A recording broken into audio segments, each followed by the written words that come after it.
So you're thinking about getting a Saab. What are some things you should know? Which ones should you look for? And how do you know if it's the right car for you? That's what we're going to be looking at in today's video. So primarily, I like to group the Saabs into a couple of different groups. One of those being the classic Saabs, your two-strokes, your 93s, 96s, Sonnets, and the like. The second group of cars I like to bundle together are like your 99s, your 900s, your 9000s, what a lot of people like to call like the golden age of Saab. And then after that, you have the semi-GMified era of the brand, where you have cars like the new Gen 900 / first Gen 93, the Saab 95. Those cars are a bit GM, a bit of Saab, but Saab still had some control.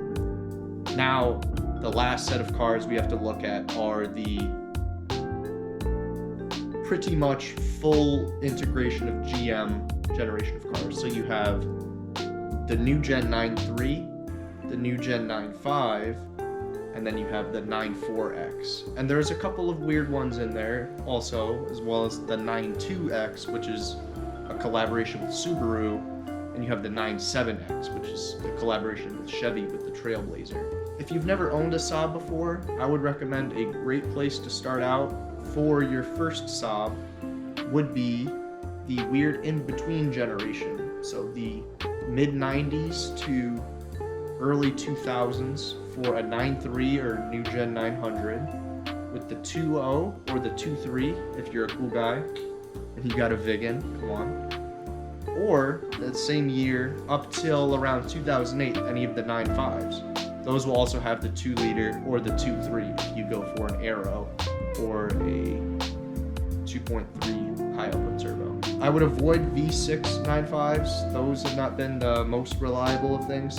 So I've heard, I haven't experienced them just because I've been told to stay away from them. And why get those when you can get a 2.3 turbo? They're really great in pretty much any use case. If you want a fun Sunday car to just cruise around in, get yourself a 900, a 99, or hell, even if you want to do what these guys are doing, you can rally race them. Saab was huge with rallying back in the day, and people still do rally them. Very fun cars for that. Any type of autocross, I've done a bunch at Lime Rock Park. I've taken my 9.3 on the track, not my Vigan, my previous 9.3, I should specify. We're gonna go on the track with the Vigan, but not yet. I have not done that yet. But those cars, those engines, transmissions, very reliable, despite what a lot of people say. Very stout. You can make decent power on them if you want to, or you could just have fun with them stock, power plant-wise, and just upgrade things like the brakes, the suspension, just throw a nicer clutch and a short shifter on it, and Bob's your uncle. A lot of these cars had decent power.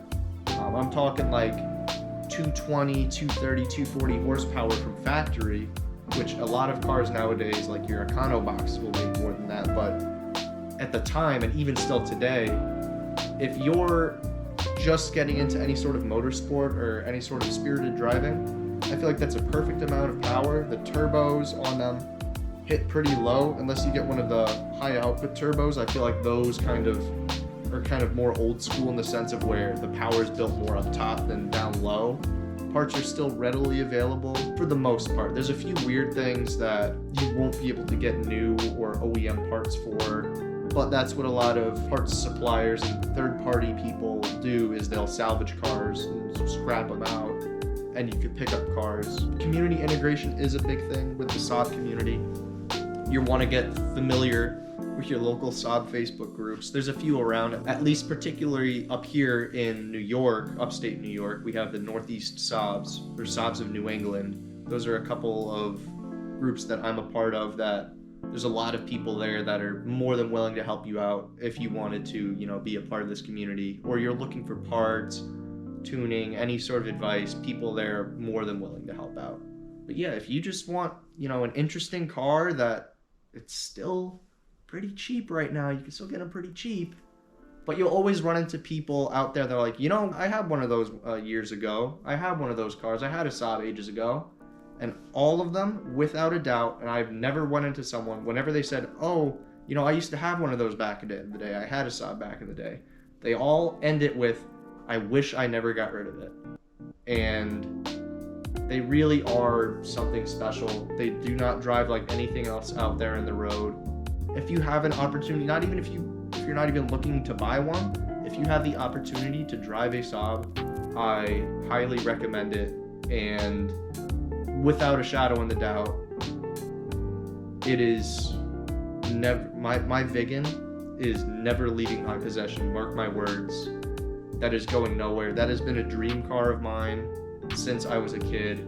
My dad was a Saab master tech back in the day on Long Island, and we always grew up around Saabs. I was brought home from the hospital in a Saab when he was still working at the Saab dealership, and yeah, I've just always grew up around them. We've always had a good bit of Saabs, and I feel like that's kind of with a lot of the people that are in the Saab community. They always have some story with them. Enough of me jibber jabbering. Basically, if you want a Saab, go for them. Now, if you already, step one, you've gotten through your beginner Saab. You've had something, you know, like a 9.3 turbo or a 9.3 arc or something like that. And you're looking for something that's different, that's maybe a bit more oomph. Look for a 9.5 Aero. Look for a Vigan if you can find one. They're getting increasingly more difficult to find. But those cars you'll notice a difference in the suspension. You'll notice a difference in the power band, and just the overall tightness and how the car feels will be a lot better compared to the base versions of those cars. Now, another route you could go down if you're looking for the more stylized thing, and that's more of your thing, I would look at the first generation Saab 900, the Saab 99, and the Saab 9000.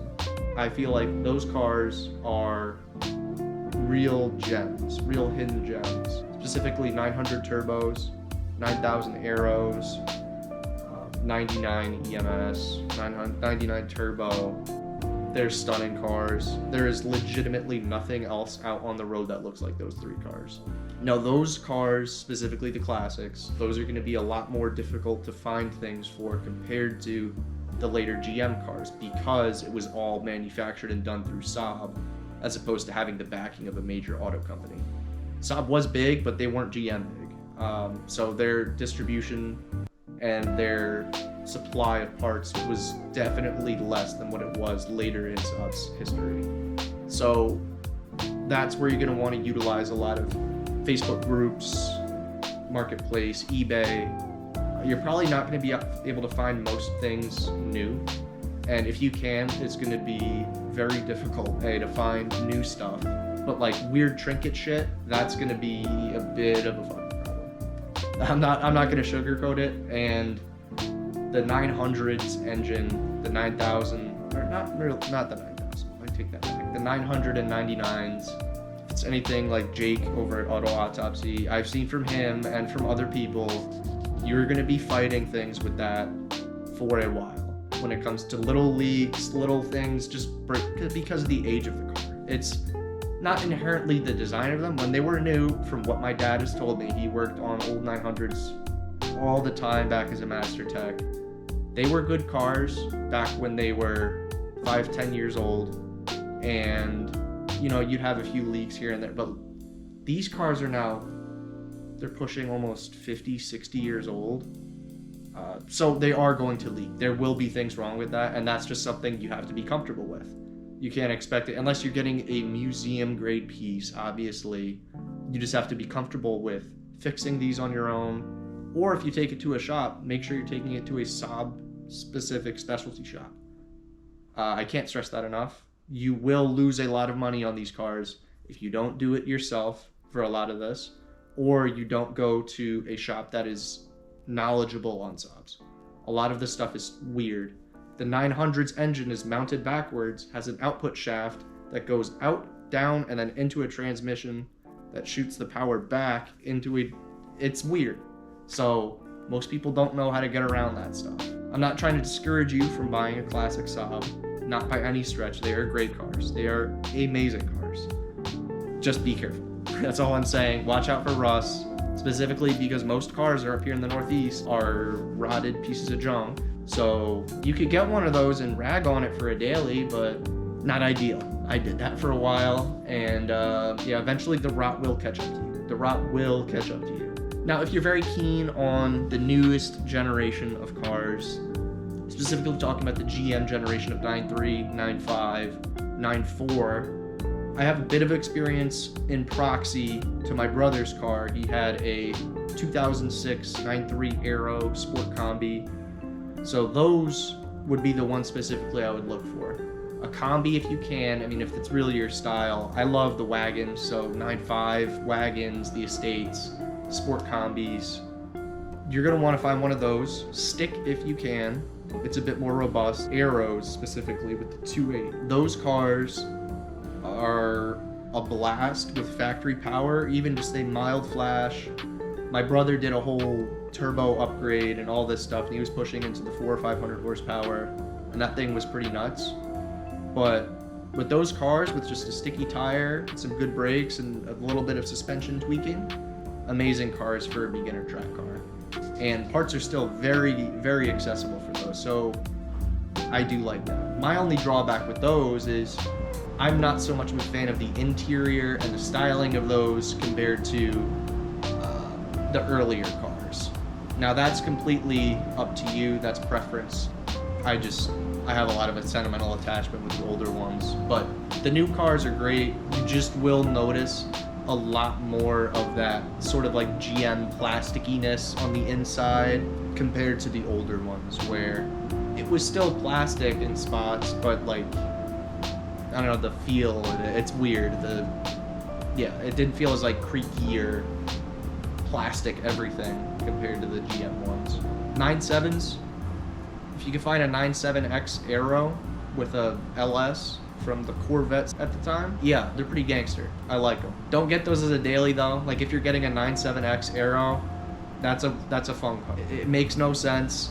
Compared to a Trailblazer, I think there's twice as many modules and shit that can go wrong in that, to where, God forbid, stuff goes wrong with that's gonna be impossible. It's gonna be very difficult, but fun car. But yeah, that's basically my little interpretation on what you should do if you're interested in getting a Saab. If you have any more questions, shoot it down in the comments. I mean, I'd be more than willing to make more in-depth videos on these cars. My Vigan, I will shoot a video with my Vigan soon enough. It's just in storage, like an hour and a half away from here, to hide away from all this salt and bullshit of the winter. But I have some parts I have to put on it.